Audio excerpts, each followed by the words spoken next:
Hey man, say man, back at y'all again today, man, with another video. Guys, today in this video, I'm going to teach you how to repair a Nintendo Switch Joy-Con. I took one apart yesterday and I was surprised at just how easy it was to fully disassemble a Joy-Con and repair broken pieces, so I figured this might be something y'all would like to know as well. This Joy-Con here has a broken trigger. However, I'm going to show you how to completely disassemble this Joy-Con. That way I can shell swap the guts of this gray Joy-Con into the blue one. Alright guys, the first step in opening up these Joy-Cons is going to be to remove the 4 tri-tip screws on the back of the Joy-Con. With those 4 screws removed, you should be able to begin to pry on the case of the Joy-Con and work my way around. You can get your pry tool in there as well to help you out. You'll want to pick up here and then kind of lay it forward just like that. You have these 2 ribbon cables that are connected to the bottom piece of the plastic shell. Do not pull those out.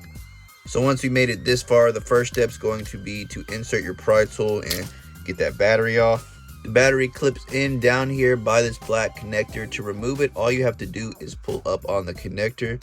So let's get under it and do that here. Popped it straight off. Now we'll want to switch to our Phillips bit and remove the top and bottom screw here. Excuse me, there's 3 screws to remove. There's one up here above the trigger as well. Now that we have removed the screws for the battery tray, we'll go ahead and take out this little circuit board that supplies the charging, and we will pull out the battery tray straight away to reveal the circuit board. At this point, you'll want to remove the ribbon cable that supplies power to the trigger. I'm also going to go ahead and remove the bottom half of this shell as well. So we'll basically do it the same way. We have the right here, this black piece. We'll need to flip it up to remove that connector. We'll need to do the same down here, but it's on the white connector this side. So that allows the ribbon cable to pull straight out from there and there. And now we're left with 2 separate sides of the Joy-Con shell. So at this point, if you wanted to just change the right trigger or the bumper, you could do that now. However, since I'm doing a complete shell swap, I'm going to go ahead and remove the entire circuit board. So to remove the circuit board from the shell, we're going to want to remove these 2 screws here. Let's go ahead and get that done. Still Phillips on those guys. On the top side is going to be super short, as well as this one here. Also, if you need to replace your joystick, here's how you do that. You're going to remove those 2 screws, pop this ribbon cable here.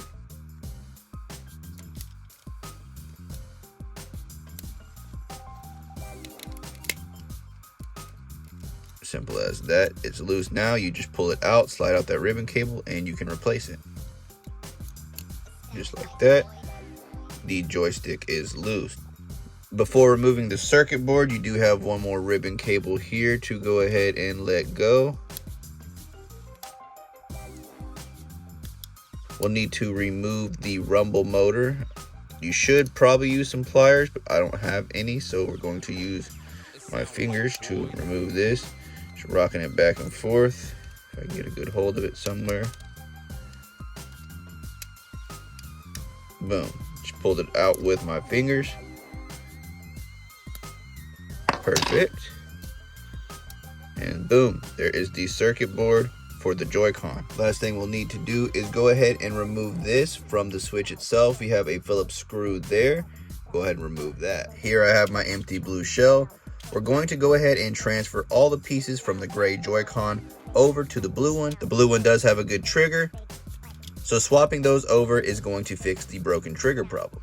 So as always, installation is going to be the reverse of the removal. For reinstallation of the circuit board, we're going to go ahead and remove this rumble motor. That way we can pull out the sensor and adjust this ribbon cable. That way it's a lot easier to plug into the circuit board. With the sensor window plugged in, we'll go ahead and throw this back into the plastic shell. Once you get that connected and back into the shell, you'll need to connect this ribbon cable here. Great, now that we have both ribbons reconnected, we're going to want to go ahead and reinstall the rumble motor. That part is pretty simple as well. Throw that in there and then plug it back in right here. Go ahead and press that down so it snaps. There's the click we need to hear. Is the joystick here. It's going to go in the same way it came out. For reconnecting these ribbon cables, I've just been using these precision tweezers for just about everything. Grabbed it, pushed it in, and then we'll flip down the black locking plate here.